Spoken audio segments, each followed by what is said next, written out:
25 కేసెస్లో వీళ్ళు chain snatchings చేశారు. ఇందులో ఎన్టీఆర్ జిల్లా ఎన్టీఆర్ జిల్లా కమిషనరేట్ పరిధిలో 12 చైన్ స్నాచింగ్స్, అదేవిధంగా కృష్ణా జిల్లా పరిధిలో 4 చైన్ స్నాచింగ్స్ ఉన్నాయి. ఏలూరు జిల్లా పరిధిలో 2 చైన్ స్నాచింగ్స్ మరియు తెలంగాణ రాష్ట్రంలో 7 చైన్ స్నాచింగ్స్ చేశారు. 25 చైన్ స్నాచింగ్స్లో కూడా మనము ఈరోజు రికవర్ చేయడం జరిగింది. ముఖ్యంగా ఇందులో 476 గ్రామ్స్ గోల్డ్ని మనము రికవర్ చేయడం జరిగింది. 583 గ్రామ్స్ ప్రాపర్టీ అయితే అందులో మనం 476 గ్రామ్స్ని మనము రికవర్ చేయడం జరిగింది.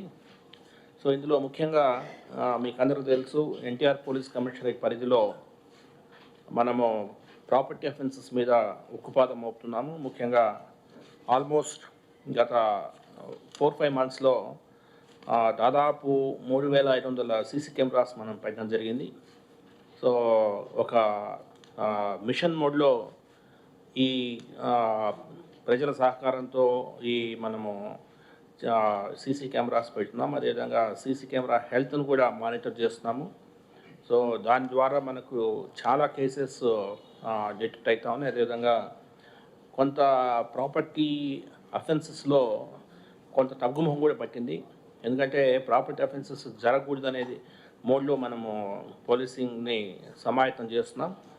పోయిన సంవత్సరం ఈ రోజు నాటికి 457 ప్రాపర్టీ అఫెన్సెస్ జరిగితే ఈ సంవత్సరం ఈ రోజు నాటికి 365 ప్రాపర్టీ అఫెన్స్ జరిగాయి. అంటే ఆల్మోస్ట్ ఒక 80 అఫెన్సెస్ తగ్గాయి. అయితే ఇందులో ముఖ్యంగా ఈ 365లో కూడా 185 అఫెన్సెస్ మనకు మోటార్ సైకిల్ థెఫ్ట్స్ ఉన్నాయి. సో అందుకే మోటార్ సైకిల్ థెఫ్ట్స్ మీద మనము ఈ మధ్యన ఒక పెద్ద వర్క్ చేస్తున్నాము. ఇందులో ఈ 185 కేసెస్లో 196 మోటార్ సైకిల్స్ పోయాయి. ఈ మోటార్ సైకిల్స్లో 196లో 130 మోటార్ సైకిల్స్ మనం పట్టుకోగలిగాం. ఎటువంటి పరిస్థితుల్లో మోటార్ సైకిల్స్ పోవద్దు అనేసి క్లియర్ కట్ ఇన్స్ట్రక్షన్స్ ఇవ్వడం జరిగింది. ఎందుకంటే టోటల్ 365లో 185 అంటే మోర్ దాన్ హాఫ్ మనకు మోటార్ సైకిల్స్ పోతున్నాయి. సో ప్రజలకు కూడా నా విజ్ఞప్తి, దయచేసి మోటార్ సైకిల్స్కి జీపీఎస్ ఫిక్స్ చేసుకోండి. కేవలం 2500 రూపాయలు. సో జీపీఎస్ ఫిక్స్ చేసుకుంటే మీ మోటార్ సైకిల్ మీకు పోకుండా ఉంటుంది. మేము కూడా మా తరఫున, నేను లాస్ట్ టైం కూడా చెప్పాను, RFID స్టిక్కర్స్ ద్వారా మనము మోటార్ సైకిల్స్ని పట్టుకునే విధంగా ఒక టెక్నాలజీ తీసుకురావడానికి ప్రయత్నిస్తున్నాము. సో తద్వారా మనకు ఎన్టీఆర్ జిల్లా కమిషనరేట్ పరిధిలో RFID స్కానర్స్ కొన్ని ప్రదేశాల్లో ఒక 20-25 ప్రదేశాలు RFID స్కానర్స్ పెట్టి ప్రతి బైక్ కూడా ఒక RFID స్టిక్కర్ 2-3 రూపీస్ అవుతుంది. ఆ స్టిక్కర్ ఇచ్చి చేసే విధంగా కూడా ఒక ప్లాన్ చూస్తున్నాము.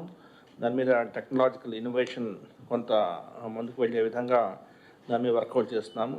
కొంత దాని మీద రీసెర్చ్ వర్క్ కూడా జరుగుతూ ఉంది. అయితే ఆ లోపు దయచేసి మోటార్ సైకిల్ ఓనర్స్ ఎవరైతే ఉన్నారో జీపీఎస్ ఫిక్స్ చేసుకుంటే మనకు చాలా బాగుంటుంది. 2500 రూపాయలు. సో ₹1,00,000 బైక్ రక్షించుకోవడానికి మనం 2500 పడినలో తప్పు లేదని నేను భావిస్తాను. అదేవిధంగా పోలీస్ శాఖ తరఫున కొన్ని వల్నరబుల్ ప్లేసెస్ ఐడెంటిఫై చేయడం జరిగింది. మోటార్ సైకిల్స్ పోయే వల్నరబుల్ ప్లేసెస్ ముఖ్యంగా కృష్ణలంక పరిధిలో bus stand.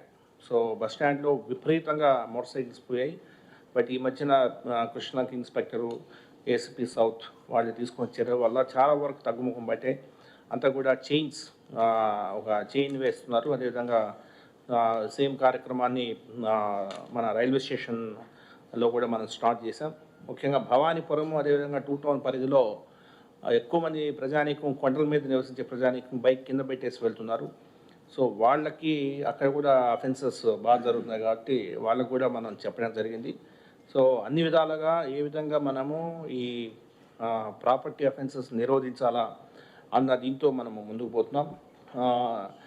So chain snatchers చాలా వరకు తగ్గుముఖం పట్టాయి. ఈ మధ్యన చూస్తే ఆల్మోస్ట్ నీళ్ళు వచ్చాయి. ఎందుకంటే మనకు ఒక మెసేజ్, ప్రాపర్టీ అఫెండర్స్కి ఒక మెసేజ్ ఇవ్వగలుగుతున్నాము. మీరు విజయవాడ నగరంలో మీరు కానీ అఫెన్స్ చేస్తే దొరకకుండా పోయే ప్రసక్తి లేదు అన్న మెసేజ్ని స్ట్రాంగ్గా ఇస్తున్నాము. అందులో భాగంగానే చాలా వరకు తగ్గుముఖం పట్టాయి. ఇంకా